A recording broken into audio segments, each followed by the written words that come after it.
Welcome to the Law School Toolbox Podcast. Today we're talking about keeping your mojo in law school as things get challenging, since we've been hearing from a lot of stressed out law students lately.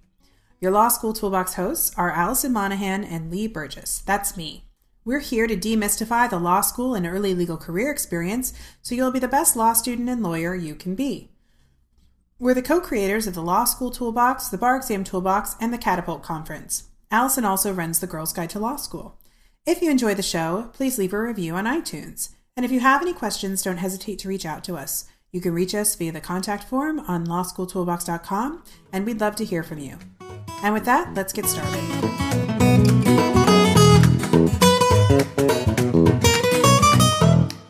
Welcome back.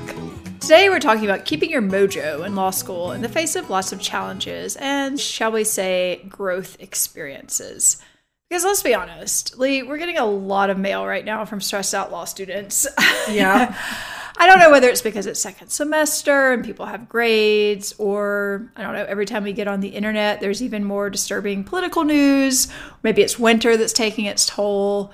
But I feel like a lot of people are really stressed out and anxious right now. How about you? I think that that's totally true. I mean, I love reading, I was reading the New York Times this morning, and I love scrolling down where it's like, news that will make you feel good, or they've got like a whole section. It's like everybody's acknowledging that the world is a little stressed out outside of law school, which just makes law school even worse because everybody's stressed out in law school no matter what.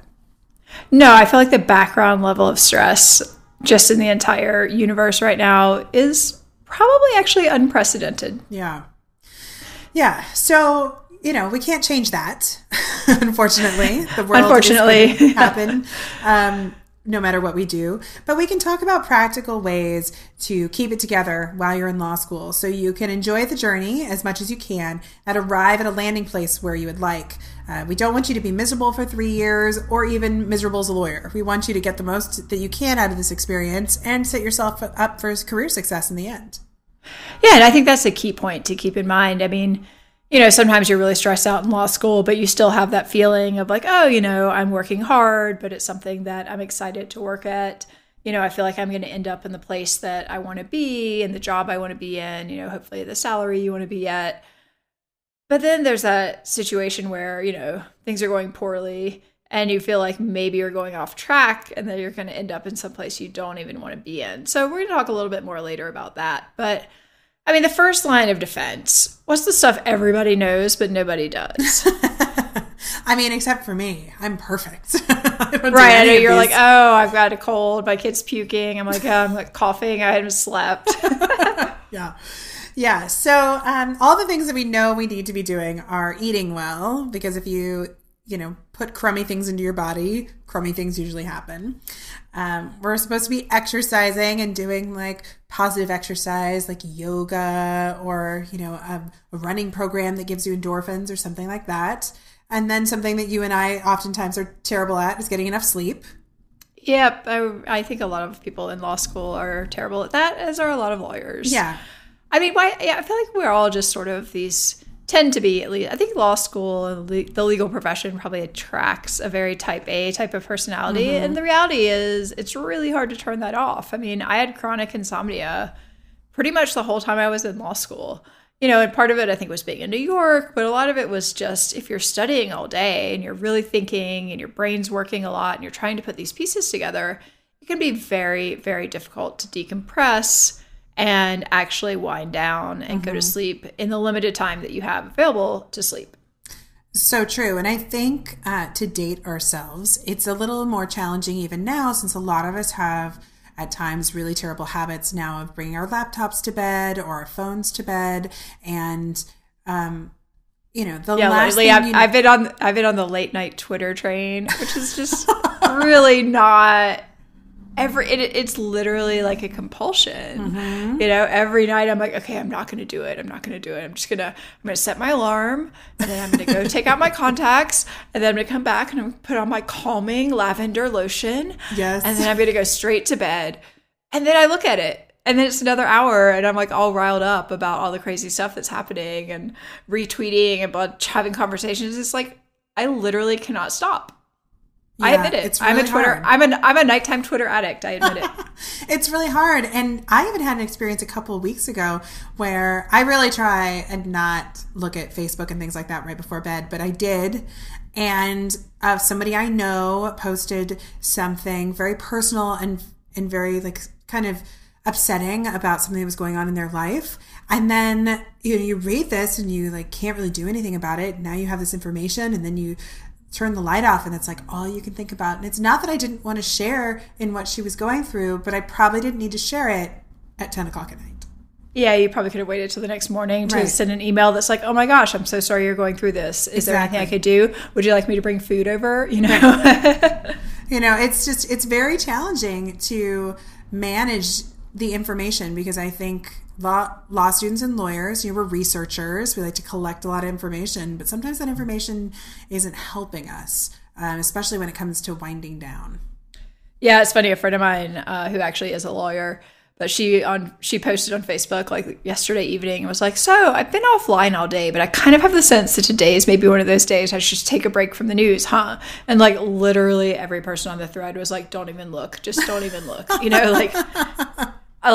This is not a day you need to like be totally up to speed. Just go to sleep. You can think about it in the morning. And I think that's probably right. We all have to keep ourselves under control with these things. It's hard. And even if you don't find yourself going down the news or the social media rabbit hole, there's all this study out there right now about blue light, and that makes it hard for us to fall asleep, or your body doesn't know that you should be falling asleep. And of course, I've got a blue light filter on my computer, but that doesn't mean that it's a good idea for me to be staring at a screen before bed. And yeah, exactly. I have like the one on my iPhone that makes it more red, but I'm still reading Twitter at 1 a.m. Right. One of the things that I have been trying to do since the new year, although I do it in spurts, is really be much better about shutting off the technology and just reading before bed. And it's amazing how much better I sleep. You would think that would make me do it every single night, but I still have my moments.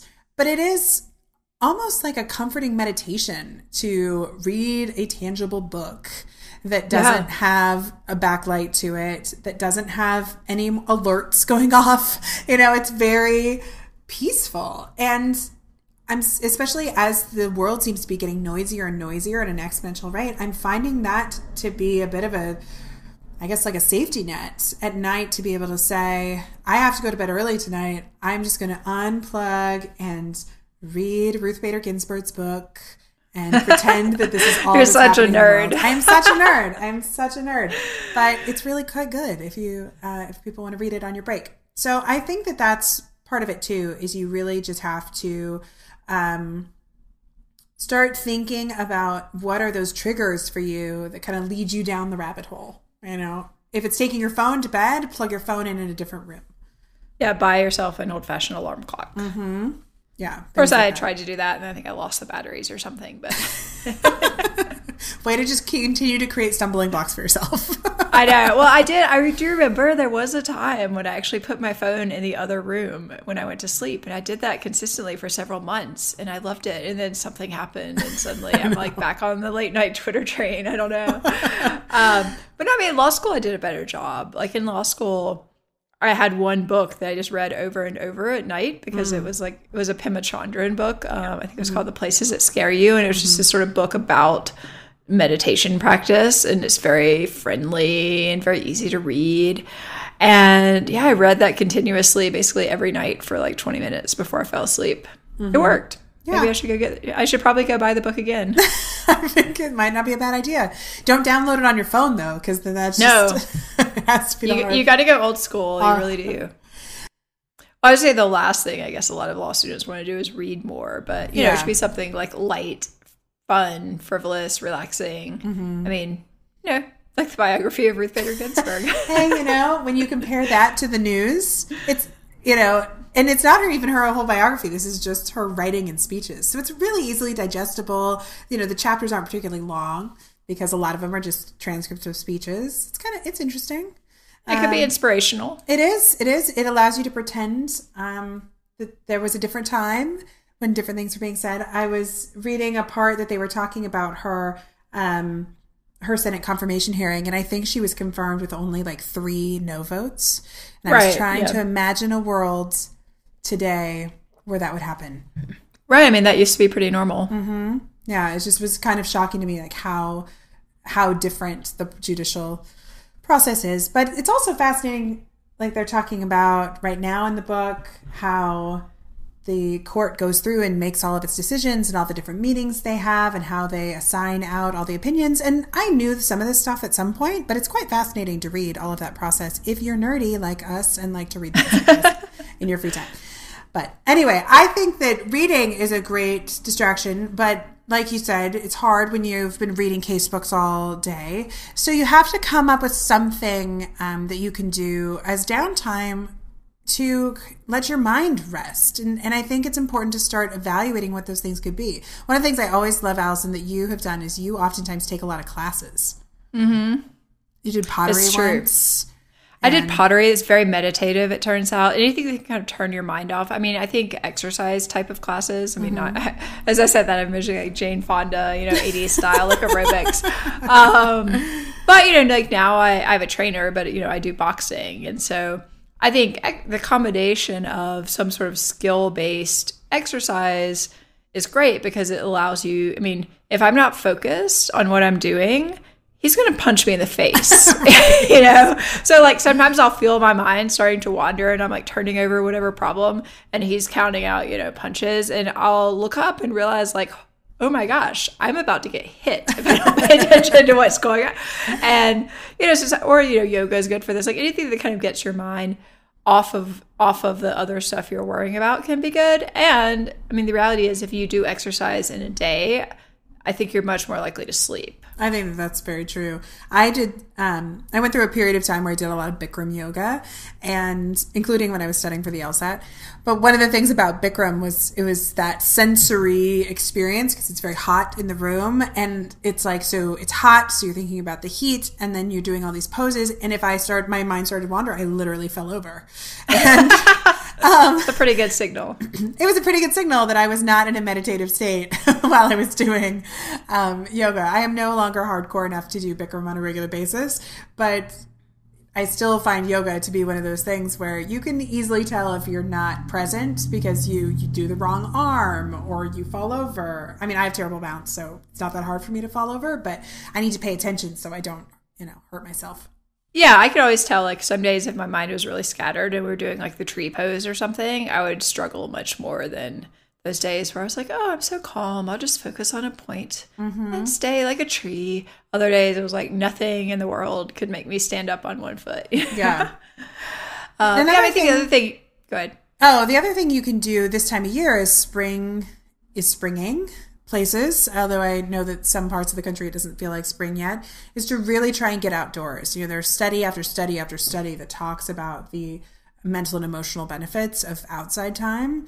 And I think when you're stuck in the library, especially as you are, running furiously towards finals, a good walk in the park or a hike with friends or anything that can get you outside and like put your feet on the ground to do something different is likely going to help you feel a little more, I guess, grounded, to make the pun kind of bad. Complete. Right. I think, the reality is it doesn't have to be like you go take a walk for an hour. You can set up your life in certain ways so that maybe you go to a coffee shop that's like, a little bit further away. Or for me, like, I made sure my mailbox where I was getting packages and things like that was a decent distance away so that it, I felt like I was being productive. Like, oh, gotta go check the mail. But it at least got me, 10 minutes each direction outside, getting some fresh air. It doesn't have to be, sometimes people think get overwhelmed. Like, oh, I don't have time to go like hiking. It's like, we're not talking about hiking. Right. We're talking about like taking a walk around the block or like around your campus if you don't have blocks. Versus just parking in the closest spot, going to class, getting back in your car, driving home, that kind of thing. Even just parking on the other side of the parking lot can give you at least a few minutes to sort of like refresh your brain. That's true. And if you have free time on the weekends and it's stuff that you like to do, that is when I think, hiking or longer walks can really help you. So in San Francisco, where I was in law school, the weather turns really bad for a while. And, but you can drive 20 or 30 minutes outside the city and it's sunny and gorgeous. And so I had a non-law school friend, and every weekend towards the end of the semester, I'd be like, we have to go hiking every Saturday morning because I need vitamin D. Like I need to go, out of the city. I need to go be outside and get some sunshine so I can go into the city where it's cloudy and sit in the library. And I think that really helped me, knowing that I had that carved out time. I'm not talking about being gone all day. I was back at the library at 11. You still had plenty of time to get your work done. It wasn't like you can't get your stuff done. But I think it is important to listen to yourself and what your body needs to make those decisions of how to use your free time. Because you still do have free time.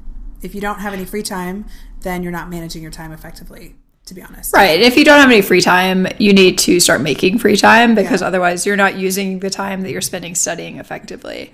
So, if you're never taking any time off at all, you just wake up, study, go to bed, study all weekend, you need to talk to someone about how you can be more efficient with your time because you're not being as efficient as you could be.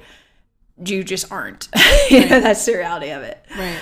And I guess one final thing is, as I drink my hot tea during this podcast, it's still cold and flu season. So if you start getting sick, I think second semester, a lot of people end up getting sick because for sure. It's the winter time and, everybody goes away for the holidays and comes back and it's just like this cycle. You need to give yourself time to get better because just pushing through and pretending like you're not getting sick is not a great idea. Your classmates don't want you to be there hacking all over them. Like, you need to get rest so you don't end up being sick for a couple of weeks or end up being on antibiotics because you let something turn into a chest infection or whatever it might be. You need to take your health seriously and give yourself time. I'd much rather, in my opinion, it's better off to take, 1 or 2 days off to get better than be sick for 2.5 weeks. Oh, for sure. I remember second semester, I had literally like the busiest day of my entire law school career planned out, for starting from like 7 in the morning until 10 o'clock at night. Like I had all this stuff I had to do. I was like, I think it was like the day of the PILF auction and I was on the committee and I had like on and on and on. It was like ridiculous the amount of stuff I was supposed to do this day. And the night before, I woke up at like 2 in the morning with like the worst food poisoning of my entire life. Oh, that's awful. And I was literally throwing up the entire night, like to the point at which my muscles were sore because I'd been throwing up so much. End up like, there's no way, like I didn't sleep. I was throwing up all night, end up totally dehydrated. End up having to go to the student health service and get like rehydrated with IVs all day. Wow. And like end up getting called on in like 2 classes, just like I wasn't there. People were like, no, she's like really, thank God my roommate was in the class. She's like, no, she's legitimately sick. Like you can get a note about how they're giving her IVs right now, but like she might have to go to the hospital. Point being, I ended up not doing a single thing I was supposed to do that day. Mm-hmm. Did the world stop turning? No. Yeah. So I think you have to also maintain a little perspective. Like if you've run yourself ragged and you have to step back a little bit, the world is not going to end. Mm-hmm. Well, to that point, this morning, while I was taking care of my son who was snoozing on me between throwing up, I was catching up on some reading on my phone because my Ruth Bader Ginsburg book was too far away. I could not reach it. But I was reading actually an article about how to talk to your kids about coping mechanisms with anxiety. And then I was realizing that it was really great advice for adults, which happens all the time. I feel like everyone should start reading articles on Huffington Post parents. We should all just subscribe and read the advice we give to children because it's so much better than the advice they tell us to give to adults to cope with. I think that's totally true. Yeah. I have a friend who has a kid and sometimes I send her articles about like child rearing that I think are particularly relevant. And she's always like, why are you sending me these? Why are you reading these? I was like, because they're really good. Yeah. Like this is good stuff. It's not just for your 3-year-old. Exactly. I mean, some of the stuff is really helpful. So what they had in this article, and we'll link to it in the show notes, so you all can also read about articles about children, even if you don't have children, is they called it the sphere of control. And so they said you could do it on a paper napkin, but we could also do it on a legal pad. And has you draw a circle on the inside of a much larger circle. And the inside circle has to be titled can control, and the exterior circle is cannot control. And the idea is that you start to put the things in the tiny circle that you can control. So these could be things like, what I'm going to eat, am I going to meditate, am I going to study, whatever they might be, things you could absolutely control. And then on the outside sphere are things you cannot control. And that could be the news or, your law school grades, or your job what your opportunities. Class rank is. Right. What job offer you're going to get. So this way you can just focus on what's in that inner circle. And it just reminds you that there are things that you can control that can make you happier or feel less anxious. And then those things that are outside of your control, you have to respect them as such and give, and have that separation. I thought this was really amazing advice and probably something that we should start doing with all of our tutoring students. It's really true. I mean, I've never seen it framed quite that way before. Mm-hmm. I mean, I often talk to people about, look, you don't actually control your grades.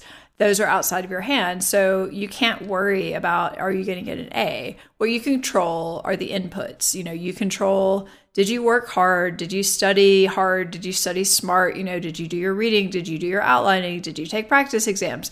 All of these things you control. Mm-hmm. You do not, however, control the outcome. So worrying about the outcome is completely a waste of time and energy. So just stop. Yeah. And I think that it's empowering to realize you do have control over certain things. Exactly. And there are times when it can feel very challenging. So I don't do well if I eat gluten and things like that. And I remember when I changed my diet about 5 years ago now, right before we met, actually, Alison. But which is ironic since one of my favorite hobbies is baking bread. I know. So you just have to learn how to make gluten-free bread just for me. So when I went through that journey, and I remember talking to the nutritionist who suggested it to me and sending her these kind of crazed panic emails that were like, I don't know what I'm going to eat. I'm just flipping out over email because I felt like everything was outside of my control. And she sent me this very wise email that was just like, it is just food. Take a deep breath. You will not starve. It was very direct. It was it's just like, kind of like, it's pretty much just bread. You could probably have something else. Yeah, it's not a big deal, but it was such an interesting reaction that it was this core thing that was so panic-inducing, and her reminder of, hey, take a step back. This is just about choices. You're not going to starve. It made a really big difference. Kind of had this moment where I'm like, oh, maybe I'm overreacting just a smidge. And yeah, although I had like a nutritionist or whatever acupuncture person tell me, oh, you should be gluten-free. And I was like, okay, I'll try it. And I had the same. I was just like, this is horrible. I don't want to do this. Well, yeah, but you also don't eat much meat, which makes it a lot harder. Well, I don't eat any meat. I'm a vegetarian. I'm pescatarian. So yeah, right. Once you start putting a bunch of restrictions. Plus, I was like, I'm like Irish. We're people of the bread. I think I'm fine. Yeah. So it was just an interesting thing that I constantly go back to, where it's basically like, I just felt like things were spinning out of control and someone was able to just focus me down and say, you will survive. And there was, of course, there's of course chemical stuff going on now that I've read more about it. You're going through withdrawals basically. But,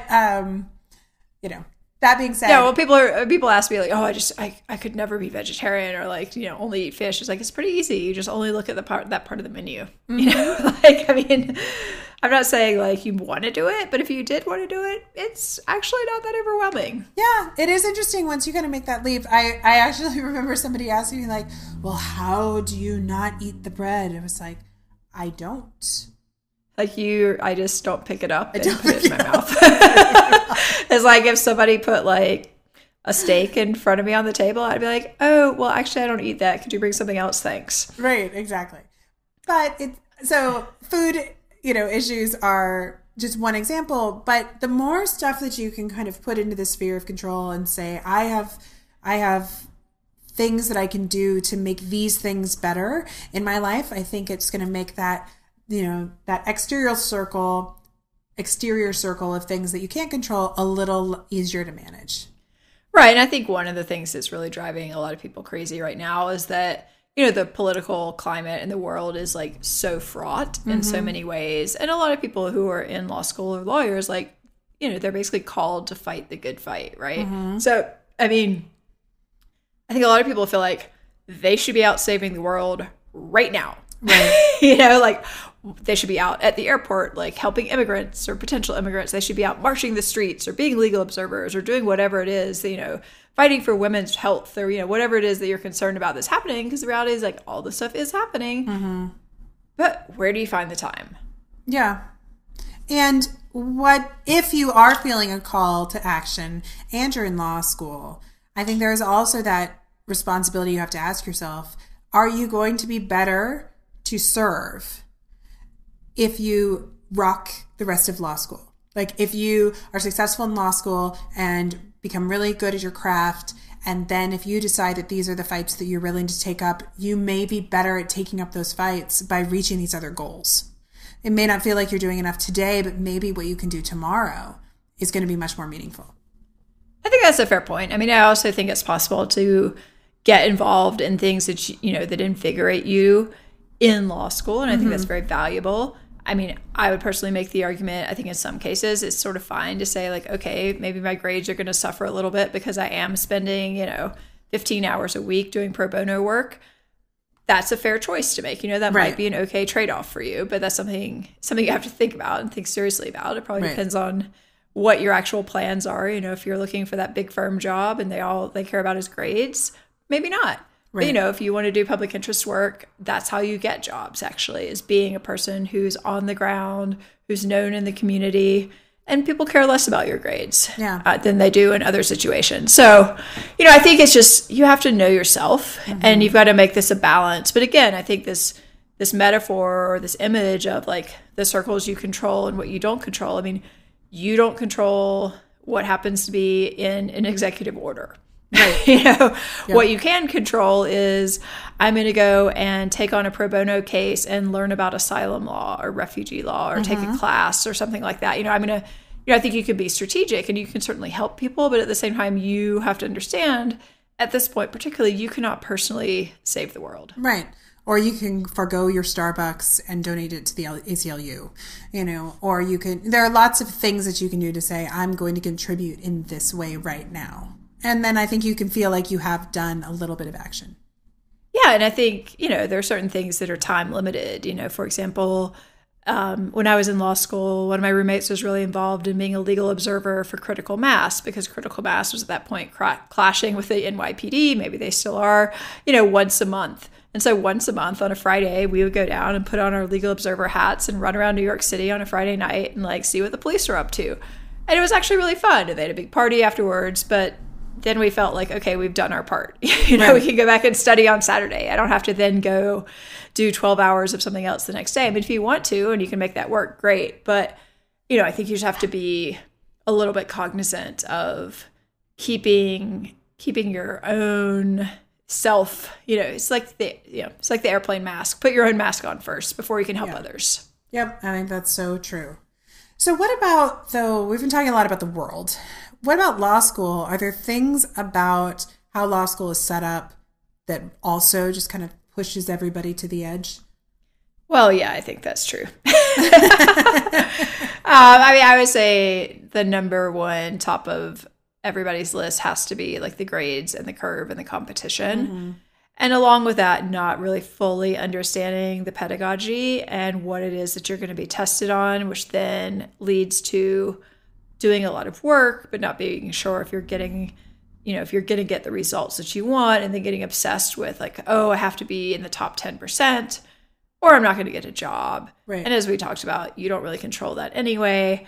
And I think also like these questions about like, what am I here for? What am I doing? What type of work should I be doing? Depending on the school, there could be a lot of pressure to shift in ways that you might not want. I think it's a very good point. I think the one thing that's kind of refreshing about second semester is if you're a 1L, you've lived through exam once. So hopefully it's less overwhelming. Hopefully it's less overwhelming. But you also, if you haven't done so yet, need to take a step back and remind yourself what the end game is. You know, it's about time for most schools to have spring break. And spring break is a very critical time because although you might have some fun spring break plans, you also need to critically realize you're halfway through the semester and it's time to think about the end game. And if you need to change what you're doing to make sure you're ready for the end game, that is incredibly important. You know, if you're doing the same thing that you did last semester, but it's not going particularly well, then that's a problem. Yeah, and we've got some podcasts on this. We can link to them in the show notes. But I personally recall finding that, like, I felt like exams came up faster second semester. I think once you get back from spring break, the semester is just gone. It just feels gone. I think first semester, you don't have that same like midpoint break where you kind of come back and you're like, I got that like post vacation, like lol, gosh, it's hard to get rolling. Oh my gosh, my exams are in a month. It's like, and then there's always other stuff. There's typically moot court competitions or you're looking for a job still. Exactly. I mean, there's a lot to do.